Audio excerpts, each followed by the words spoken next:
함께 나누실 말씀은 신약성경 사도행전 22장 1절에서 5절까지의 말씀입니다. 신약성경 226페이지에 있습니다. 신약성경 사도행전 22장 1절에서 5절까지의 말씀입니다. 신약성경 226페이지에 있습니다. 우리 찾으셨으면 신약성경 226페이지 사도행전 22장 1절에서 5절까지의 말씀을 천천히 같이 읽겠습니다. 부형들아, 내가 지금 여러분 앞에서 변명하는 말을 들으라. 그들이 그가 히브리 말로 말함을 듣고 더욱 조용한지라. 이어 이르되, 나는 유대인으로 길리기아 다소에서 났고 이 성에서 자라 가말리알의 문화에서 우리 조상들의 율법에 엄한 교훈을 받았고 오늘 너희 모든 사람처럼 하나님께 대하여 열심히 있는 자라. 내가 이 돌을 박해하여 사람을 죽이기까지 하고 남녀를 결박하여 옥에 넘겼노니 이에 대제사장과 장로들이 내 증인이라. 또 내가 그들에게서 다메섹 형제들에게 가는 공문을 받아 가지고 거기 있는 자들도 결박하여 예루살렘으로 끌어다가 형벌을 받게 하려 가더니. 아멘. 손을 들어 하나님 앞에 인사하겠습니다. 하나님의 열심을 가집시다. 좌우에 인사할까요? 한 주간 건강하십니까? 네, 정말 한 주간 건강한 게 가장 중요한 것 같습니다. 여러분, 미국의 중요한 설교가이자 신학자이자 목사님이신 팀 켈러라는 목사님이 계십니다. 그분이 쓰신 누가복음 15장의 내용을 설교하신 그런 책이 있는데요. 원문은 The Prodigal God 이래서 풍성하신 하나님이란 뜻인데 한국어로 번역되면서 마르지 않는 사랑의 샘으로 번역됐습니다. 이렇게 한국에서 잘 팔리고 읽기 때문에 그런 것 같습니다. 여기서 팀 켈러 목사님은요, 돌아온 탕자 이야기를 하면서 둘째 아들이 나가서 방황하고 하나님의 은혜를, 아버지의 은혜를 깨닫고 돌아오는 이야기를 쓰면서 이 둘째의 탕자보다 더 큰 탕자가 있는데 바로 그 큰아들 탕자라고 얘기합니다. 집안에서 열심히 아버지 일을 도우면서 아버지에게 신임을 얻고 인정을 받고 집안을 세우는 튼튼한 장남이었는데 결국 그가 무너진 것은 바로 아버지가 그 나갔던 둘째 아들을 사랑하는 모습을 보고 이 큰아들은 무너져 버립니다. 그러면서 어찌 둘째 아들은 저렇게 나갔다 돌아왔는데도 아버지께서 소를 잡고 반지를 하고 옷을 해 입히면서 나는 이 안에서 아무것도 안 하고 오직 아버지만 돌봤는데 어떻게 나에게는 이러실 수 있습니까? 라고 하는 우리나라 말로 삐져버리는 그런 돌아온 탕자보다 더 심각한 안에 있는 탕자라고 표현합니다. 그러면서 현대 그리스도인들이 바로 이 부분이 있지 않는가? 많은 성도들이 교회를 떠나는 이유가 바로 이 안에 있는 탕자였기 때문에 그렇게 한다고 얘기합니다. 열심히 예배를 드리고 헌신도 하고 기도도 하고 모든 것을 다 했지만 결국 그는 하나님의 사랑을 놓쳐서 예수 그리스도를 놓쳐서 주님의 은혜를 놓쳐서 교회를 떠나기도 하고 상처받기도 한다고 팀 켈러 목사님은 말하고 있습니다. 그래서 이쯤 우리는 한번 하나님에 대해서 우리가 무엇을 붙들고 살아가는지, 또 우리가 붙드는 예수 그리스도가 누구이신지, 예수를 붙들고 살아가야 되는 이유가 무엇인지 다시 한번 신앙인들은 늘 점검해야 된다고 이야기하고 있습니다. 오늘날 우리에게 맞는 것 같습니다. 많은 교회들이 코로나로 인해서 많이 힘들어하고 있습니다. 또 많은 성도들이 이제 진부한 신앙의 모습 때문에 늘 쳇바퀴처럼 돌아가는 신앙의 모습 속에서 하나님의 은혜를 잃어가고 있습니다. 이럴 때 우리는 무엇을 지켜야 하는지 오늘 말씀을 통해서 여러분 우리의 바른 방향, 바른 신앙을 세우시는 저 여러분 되시기를 주님의 이름으로 간절히 소망합니다. 바울은요, 지금 복음을 전하고 있습니다. 바울은 제3차 전도여행까지 약 10년의 전도여행을 마치고 예루살렘으로 돌아왔습니다. 야고보와 장로들 앞에서 선교 보고를 했습니다. 그런데 말씀드렸듯이 문제가 생겼습니다. 유대인들이 바울이 너무 예수를 증거하다 보니까요. 유대인들이 오해하기 시작합니다. 저 사람한테는 예수밖에 없어?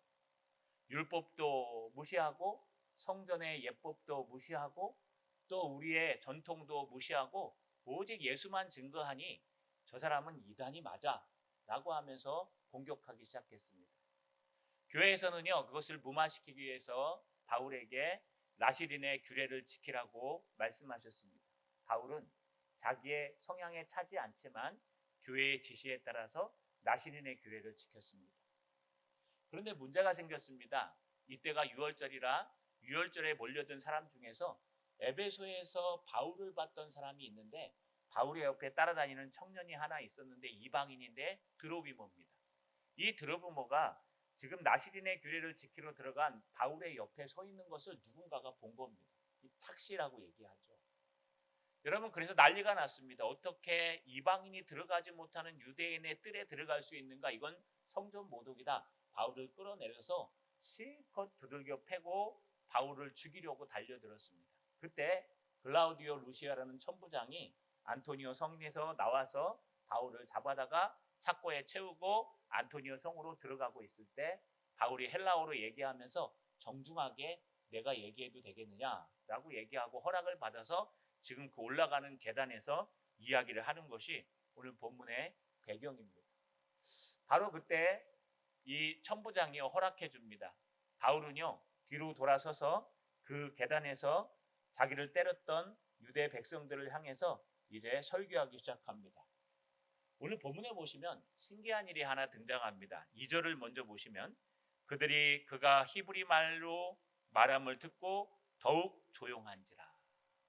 여러분, 우리가 지금 사도 바울이 그 계단에서 딱 돌아서 가지고요, 자기를 때렸던 그 백성들을 향해서 히브리 말로 얘기했다고 우리 40절에 21장 40절에 기록한 적이 있습니다. 지난주 나는 21장 40절에 보시면 천부장이 허락하거늘 바울이 층대 위에 서서 백성에게 손짓하여 매우 조용히 한 후에 히브리 말로 말하니라. 여러분, 보통 이 손짓한다는 것은 강의하거나 설교할 때요, 사람들이 시끄러우면 조용히 하십시오 손짓하는 겁니다. 레크레이션 하시는 분들은요, 5분 안에 사람의 마음을 못 잡으면 그 사람은 실패했다고 얘기합니다. 그래서 강연하거나 강의하는 사람들, 설교를 얘기하는 건 아닙니다. 설교도 그렇게 하면 좋겠죠. 그런데 강의하거나 강연하거나 레크레이션 하는 사람들은요, 손짓 발짓 하면서 딱 5분 안에 청중들의 마음을 탁 잡아야 됩니다. 그러고 나서 설교하면 그 설교가 들리고 그 설교가 적용이 됩니다. 그런데 5분 안에 못 잡으면은요, 여러분 정신이 딴 데로 팔리고 딴 데로 가기 때문에 실패했다고 얘기합니다. 그 5분을 잡기 위해서 마술도 하기도 하고 또 재미난 얘기를 하기도 하고 또 쇼를 하기도 하고 여러 가지 일들을 합니다. 왜 그럴까요? 청중들을 집중시키기 위해서 합니다. 이 바울도 똑같습니다. 이 당시에 사람들은요, 손짓을 하면서 성도들이 또 듣는 청중들이 집중할 수 있도록 합니다. 어떤 손짓을 했을까요? 여러분, 바울의 모습을 한번 보십시오. 앞에 만신창이가 되었습니다. 오해를 받아서 두들겨 맞아가지고요, 바울이 가뜩이나 삐쩍 말랐을 텐데, 여러분 안질해서 막 눈에서 냄새가 날 건데, 옷도 허름한 옷을 입었을 텐데 그 옷이 다 찢겼습니다. 얼굴은 막 멍이 투성이고 피가 흐르고 있습니다. 또 글라우디오 누시아 천부장은요, 여러분 애굽에 있는 거짓 선지자인 줄 알고 착고에 이렇게 채웠습니다. 이러고 여러분은 무슨 손짓을 할 수 있을까요? 아마 막 조용히 좀 하십시오 이러고 있었을 겁니다. 히브리 말로 얘기하니까요, 그 사람들이 그나마 40절에서요 매우 조용했다고, 매우 조용한 후에 히브리 말로 말하니 매우 조용해졌습니다. 근데 여전히 소근소근거리면서 여전히 떠드는 모습들이 등장합니다. 그런데요, 오늘 2절에 보니까 그가 히브리 말로 말함을 듣고 더욱 조용한지라. 앞에는요, 매우 조용하여진 후에 히브리 말로 말했다. 그런데 무슨 말인지 모르지만 히브리 말을 딱 하고 나니까 더욱 조용해졌다.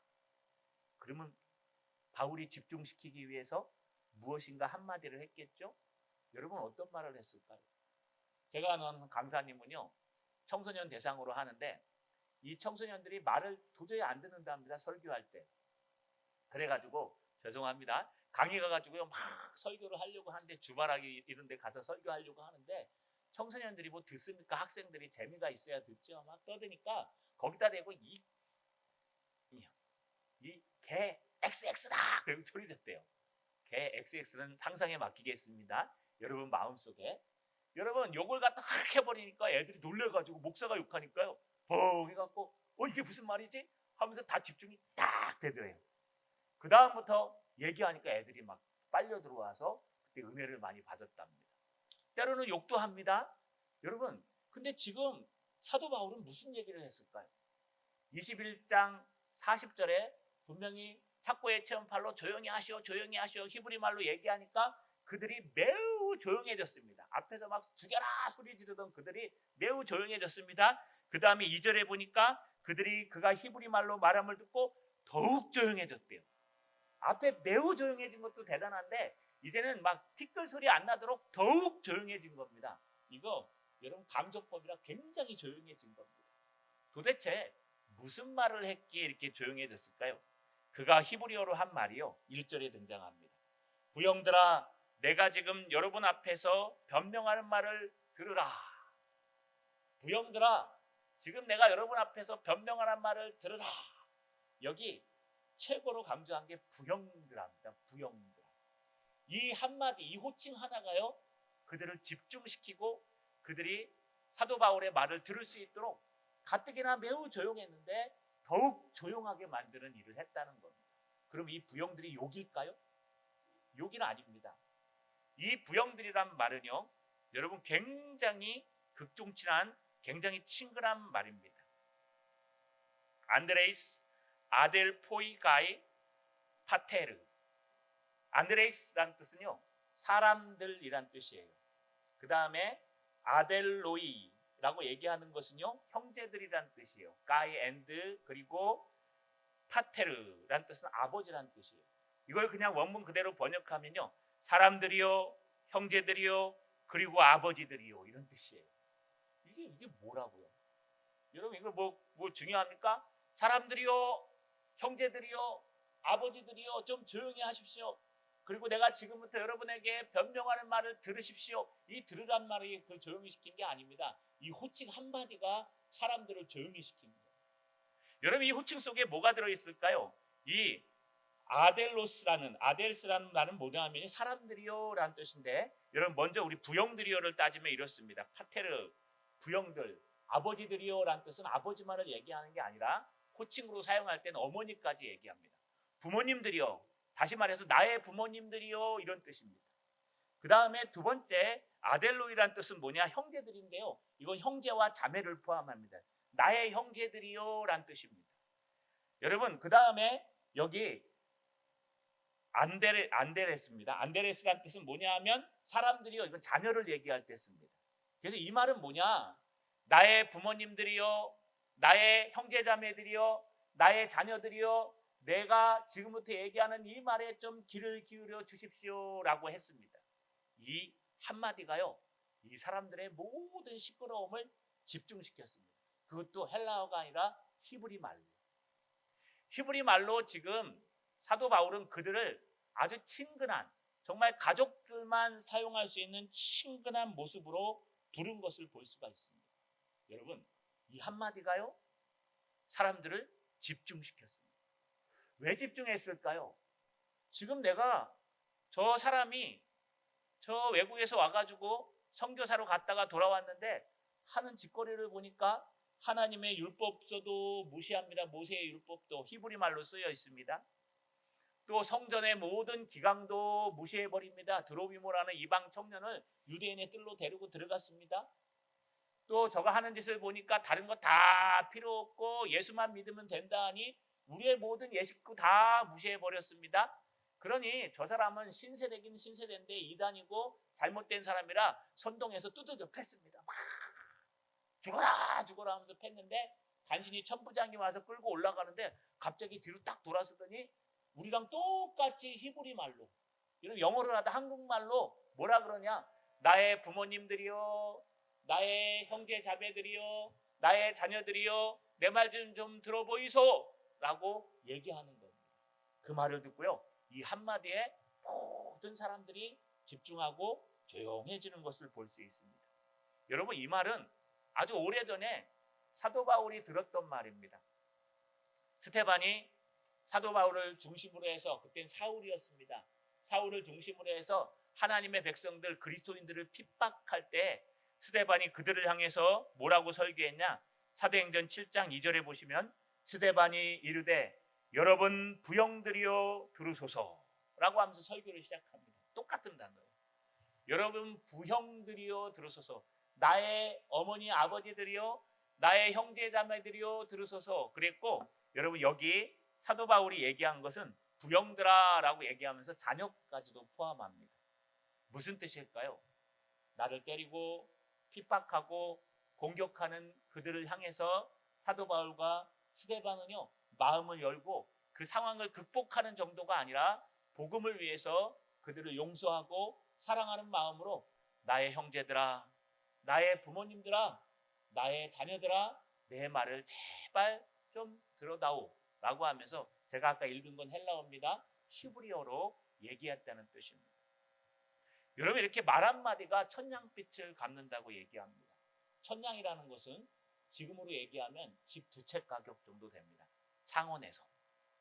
서울에 가면 집 1채 정도 되겠죠.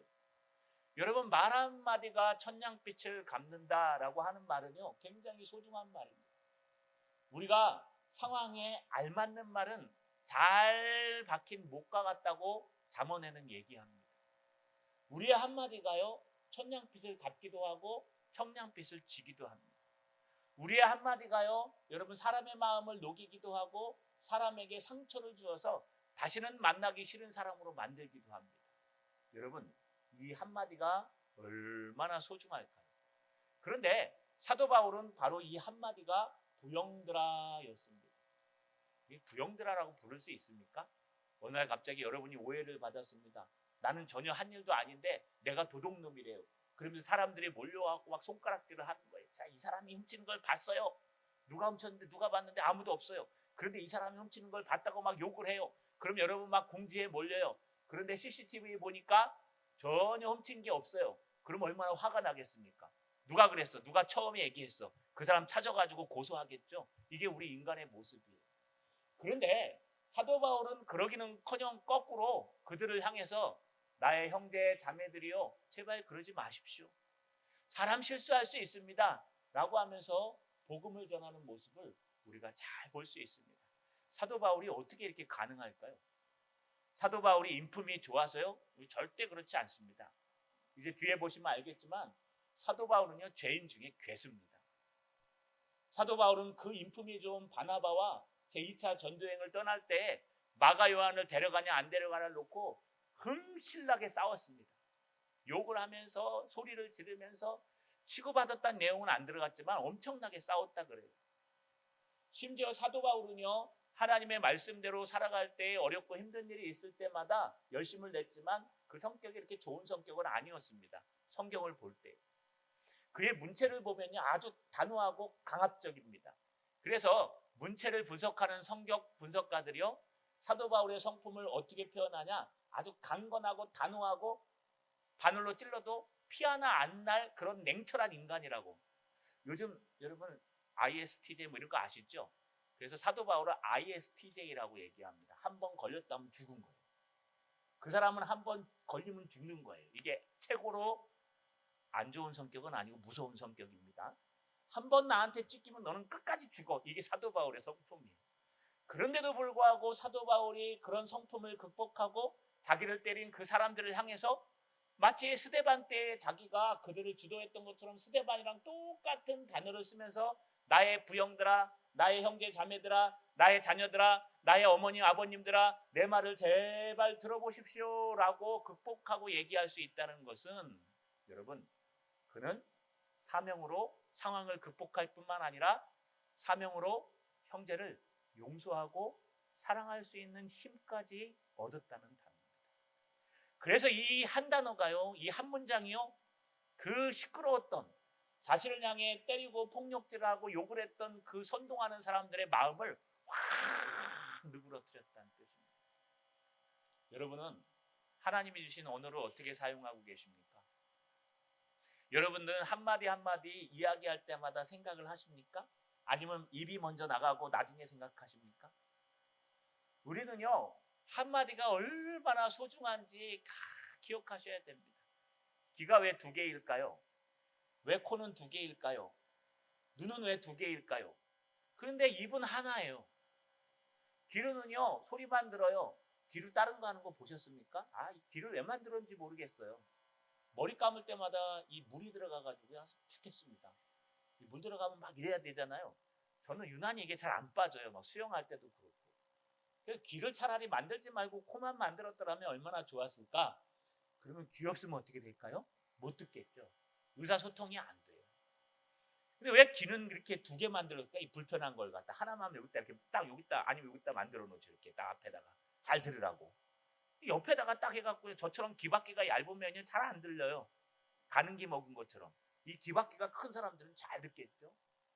여러분 왜 그러냐? 잘 들으라고 하는 말이에요. 눈은 왜 두 개일까요? 여러분 하나만 만들어 놓으면 되시지 왜 눈을 두 개 만드셨을까요?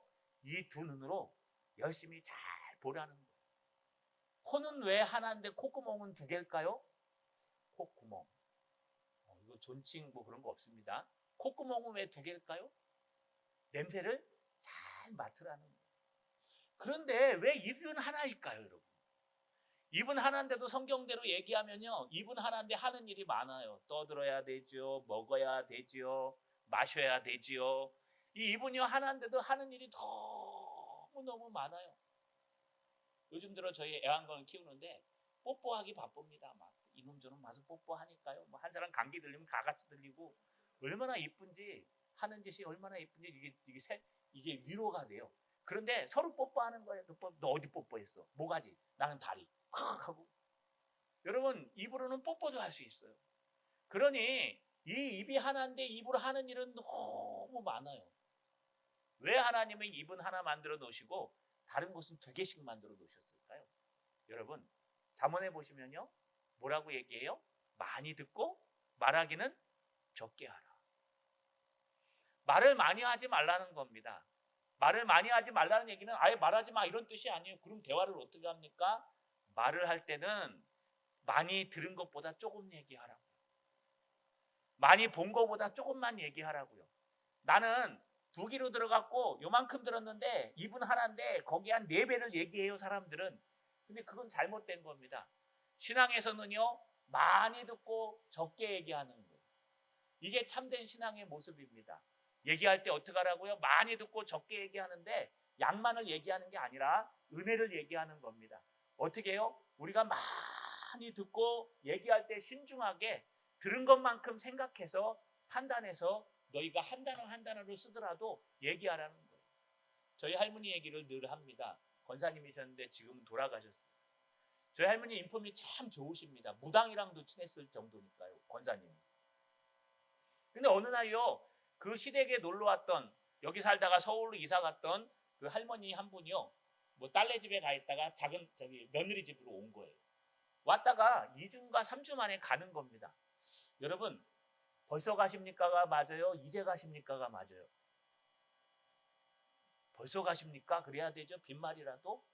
그래야 더 있다 가시다 이런 뜻인데 저희 할머님이요. 권사님이 열심히 밭에서 고추 따다가요. 가는 걸 보고 이제 가세요? 그 한마디에 원수가 됐어요. 늘 저희 권사님이 저한테 하는 얘기 목사가 되면 말을 조심해라 하면서 이 얘기를 갖다 귀에 딱지가 않도록 저도 오늘까지 얘기 한 3번 했을 겁니다. 여러분 아주 말 한마디가요 천냥빚을 갚기도 하지만 그 말 한마디가 평생 상처가 돼서 그 사람이 일어서지 못하도록 만들 수도 있어요. 그래서 우리는 많이 듣고 많이 보고 많이 냄새 맡고 적게 얘기하는 거예요. 말을 먼저 던져버리고 생각하는 게 아니라 말을 하기 전에 생각하는 겁니다. 이게 일반적인 은총이에요. 그런데 더 심각한 건 신앙에서도 더 그래요. 신앙에서도 하나님의 말씀을 많이 듣고 하나님 앞에 많이 기도하고 하나님 앞에 선 후에 정말 내가 이 단어를 써도 될까 안 될까 얘기하고 하는 겁니다. 심지어 원수까지 사랑하셔야 됩니다. 나를 위해 욕하고 핍박하고 뒤에서 비방하는 사람들도 앞에서는요 그렇지 않습니다. 그 앞에서는요 용서하고 사랑하는 마음으로 형제님, 자매님, 권사님, 장로님, 집사님 하면서요 다정하게 다가가는 그 한마디가요 밤새도록 쌓였던 그 억울함을 다 녹여버려요. 그렇기 때문에 여러분 우리는요 사명을 가지고 말을 해야 됩니다. 내 한마디 한마디가 형제에게 어떤 영향을 미칠지 생각하고 묵상하고 사명을 가지고 얘기하는 거예요. 저는 말이 많습니다. 왜냐하면 목사다 보니까요 잘하는 게 있어요. 여러분은 입으로 가지고 먹고 얘기하는 거 잘 못하시죠? 저는 떠들면서 남들만큼 먹을 수 있습니다. 그래서 제가 목사의 길을 왔습니다. 뜨거운 거에 잘 먹습니다. 저희 집안 식구들 밥 먹으러 가면 여기 돼지국밥집이 좋더라고요. 그래서 거기 가서 밥을 먹는데요. 제가 제일 먼저 먹습니다. 요즘 우리 아들이 추월하긴 하는데 제가 제일 먼저 먹는데 제일 많이 떠듭니다. 이게 제 은사입니다. 먹으면서 떠들 수 있는 거.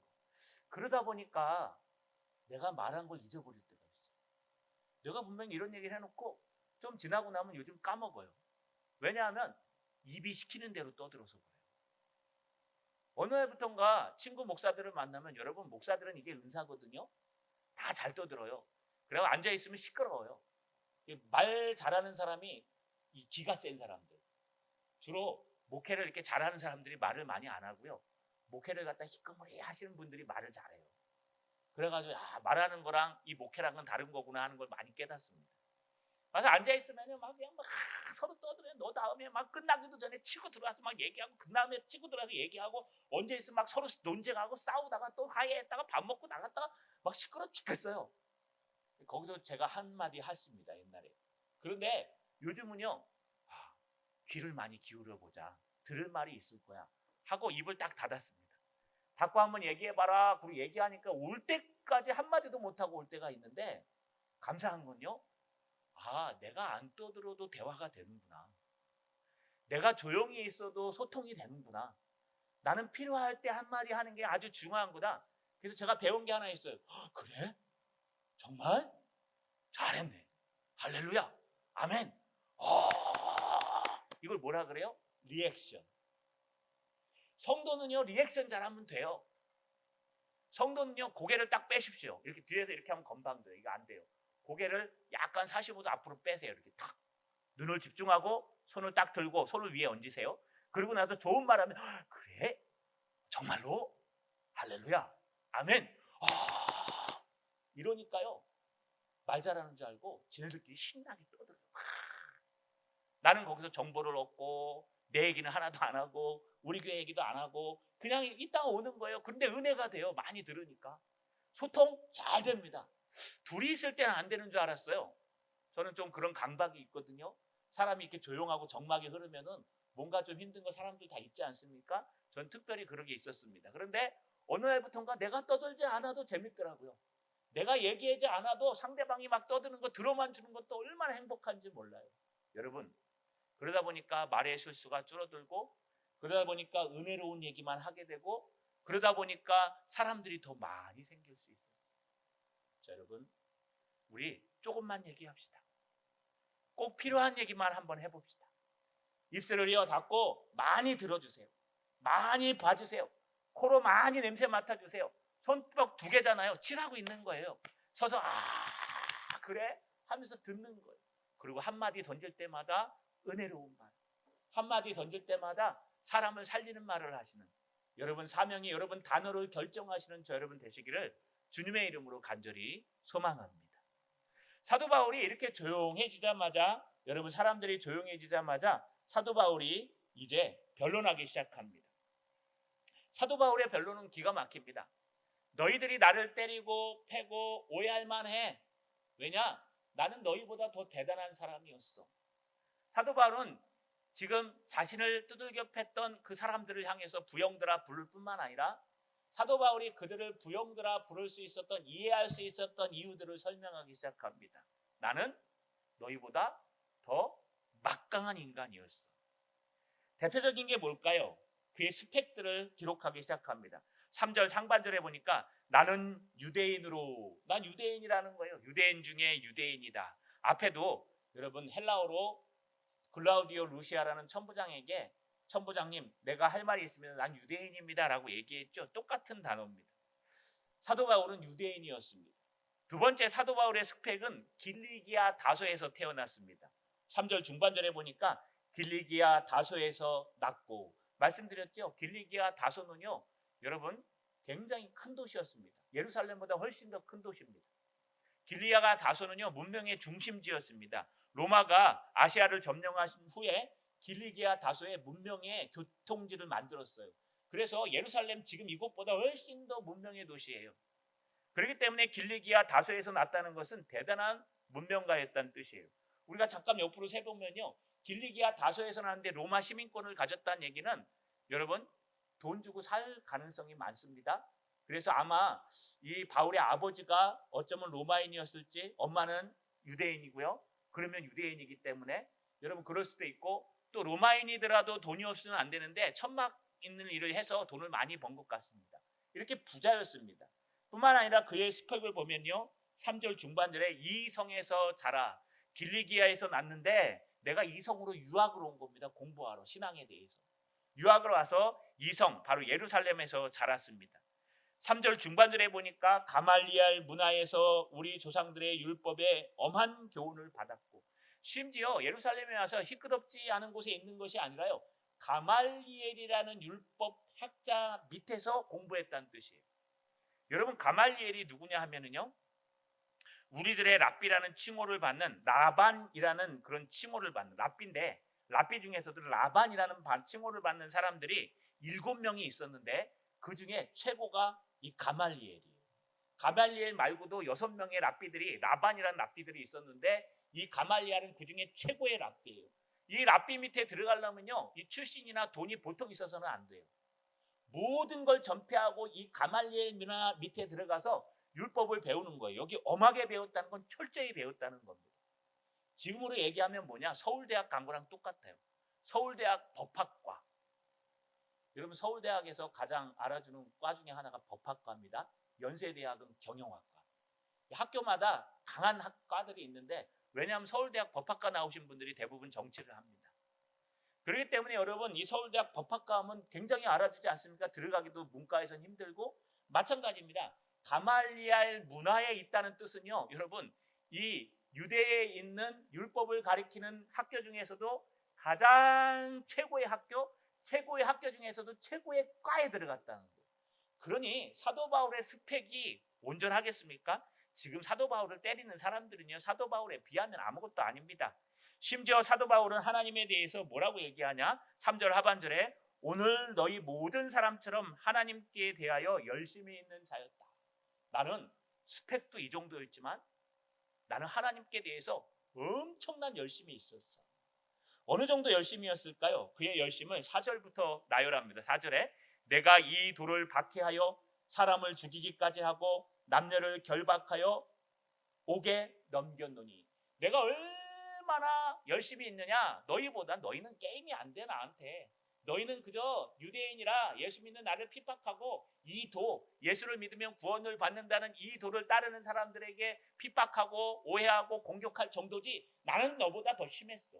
나는 유대인 중에 유대인이야. 나는 길리기아 다소라는 큰 도시에서 났지만 신앙을 위해서 이 자그마한 도시 예루살렘으로 유학 온 유학파 학생이었어. 심지어 서울대 법학과와 같은 그런 가말리알 밑에 문화로 엄격하게 율법을 배웠어. 이 정도가 아니야.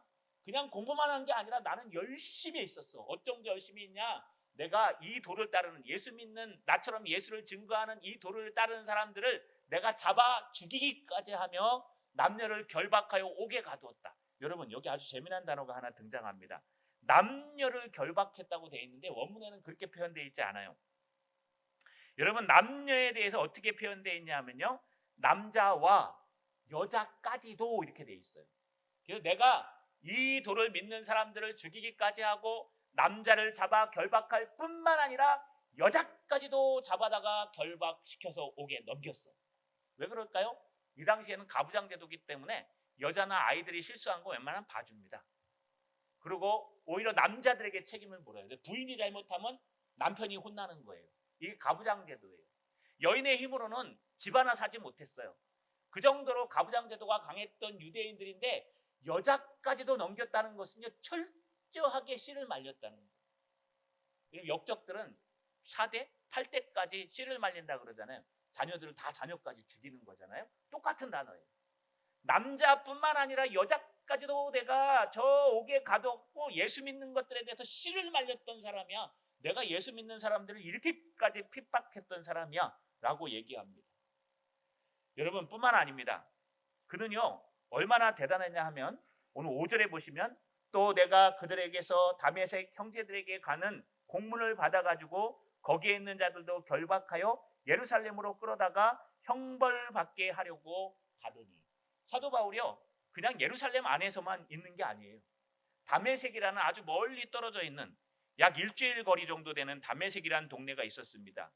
여기에 회당이, 유대인들이 가리키는 회당, 예배당이요 약 40개 정도 있었다고 얘기합니다. 근데 얼마나 뭐냐 하면 다마스커스의 중심지를 가리키는데요, 이 시리아의, 지금 시리아의 수도 다마스커스가 다메섹입니다. 다메섹까지, 예루살렘에서 다메섹까지 거리가 약 200km예요. 그리고 높이가요 해발 671m, 여기 800m 있죠. 그런데 670m, 그게 뭐 산이야? 근데 여러분 해발은 바로 옆에 있는 해변에 있는 산이에요. 그래서 엄청 높은 겁니다. 그 높은 산까지 가는데 약 성인의 걸음으로 일주일 걸려요. 그 일주일 걸리는데 심지어는요 이 다메섹이, 시리아의 다마스커스가, 여러분 이 다메섹이요 유대인의 영이 아니에요. 그래서 아무리 공문을 받아가지고 가더라도 유대인의 땅이 아니라 외국이에요, 외국. 여러분 오늘날 난리 난 거 하나 있었죠. 중국 경찰들이 한국에서 있었대요. 뭐 사실인지는 모르겠습니다. 이게 왜 문제가 될까요? 왜 남이 나라 경찰이 남이 나라에 와서 경찰 생활 못합니다. 남이 나라에 가는 순간 그 사람은 민간인이지 경찰이 아니에요. 체포권이나 이런 거 없습니다. 물론 국제수사에서 공조하면 가능합니다. 그러니까요 지금 바울에게는 체포권이 없어요. 바울에게는 그냥 신앙의 열심 정도지, 다메섹은 로마가 다스리는 로마의 영이에요. 근데 감히 공문을 가지고 체포하러 갔어? 이거 걸렸다면 큰일 나요. 자기의 목숨을 위협받을 수 있는 행동을 하면서 목숨을 걸고 일주일을 걸어서 사람들과 함께 누굴 잡으러요? 이 예수 믿는 것들을 씨를 말려야 된다. 예수 믿는 것들에 대해서 완전히 그 뿌리를 뽑아야 된다. 남자뿐만 아니라 여자까지도, 그 자녀까지도 잡아다가 옥에 가두고 죽여버려야 이 예수 믿는 이단들이 사라진다 라고 하면서요 이런 열심을 냈던 사람이었어요. 그런데 사도 바울이 예수를 만나고 나니까요 그런 것들이 아무것도 아닙니다. 사도 바울이 예수를 만나고 나서 자기를 뭐라고 표현했냐? 디모데후서와 또 죽기 전에 썼다고 얘기하는, 그 노년에 썼던 이 디모데전서, 또 디도서의 말씀을 쭉 읽어보시면요 자기를 회방자라고 표현합니다. 자기를 핍박자라고 표현합니다. 폭행자라고 표현합니다. 심지어는 죄인 중에 괴수라고 표현합니다. 여러분 이게 예수를 몰랐을 때, 신앙의 열심만을 가졌을 때, 교회 안에 탕자가 되었을 때 사도 바울의 모습이라는 겁니다. 자, 여러분 말씀을 마치겠습니다. 우리가요 팀 켈러 목사님의 마르지 않는 사랑의 샘이라는 책을 한번 볼만은 합니다. 그 속에 나오는 것처럼 우리는 탕자만 욕했지 내가 교회 안에 있는 탕자는 아닌지 돌아보지 않았는지 한번 돌아보셔야 됩니다. 내가 혹시 비방하고 있지는 않는지, 내가 예수님을 놓치고 있지는 않는지, 처음에는 정말 예수님 때문에 교회를 오고, 처음에는 정말 예수님 때문에 예배를 드리고, 처음에는 정말 예수님 때문에 기도를 했고, 예수님 만난 그 기쁨 때문에 살았는데 어느 순간 직분이 생기고 일이 생기고 교회 안에서 틀이 생기고 사명이 생기다 보니까 그 틀 안에 가져져서 예수를 놓치고 있지 않는지, 예수를 놓치고 예배를 드리고, 예수를 놓치고 찬양을 하고, 예수를 놓치고 말씀을 전하고, 예수를 놓치고 교회에 봉사하고, 예수를 놓치고 식당에 가서 일하고, 여러분 예수를 놓치는 순간 우리는 교회 안에 있는 탕자가 되는 거예요. 그러는 순간 내 한마디 한마디가 형제에게 날아가서 상처가 되고요, 그러는 순간 내 눈빛 하나가 형제의 가슴을 찢는 일을 하고 있는 것입니다. 우리가 놓치지 말아야 될 것이 있어요. 좀 덜 열심히더라도 예수를 붙드십시오. 이 도를 따르는 예수 그리스도를 붙드십시오. 부족하고 연약하고 힘이 없어서 내가 많은 일을 할 수 없지만 내가 할 수 있는 것은 예수 그리스도를 따라 살아가는 것입니다. 자, 여러분, 오늘도 예수 그리스도를 붙들고 이야기하시고 이번 한 주간도 예수 그리스도를 붙들고 승리하셔서 예수가 있는 참된 열심을 가진 저 여러분 되시기를 주님의 이름으로 축원합니다. 전능하신 아버지 하나님, 고맙고 감사합니다. 우리는 팀 켈러 목사님이 말한 것처럼 교회 안에 있는 탕자들이 되지는 않고 있는지 돌아보게 하옵소서. 어느 순간부턴가 예수를 잃어버리고 어느 순간부턴가 은혜를 잃어버리고 그저 이 땅에 봉사하고 헌신하는 것만 집중하지 않았는지 돌아보고 또 돌아보게 하셔서 다시금 예수께로 돌아오며 다시금 은혜를 붙들고 살아갈 수 있는 참된 성도 목사 될 수 있도록 도와 주시옵소서. 예수님의 이름으로 기도하옵나이다.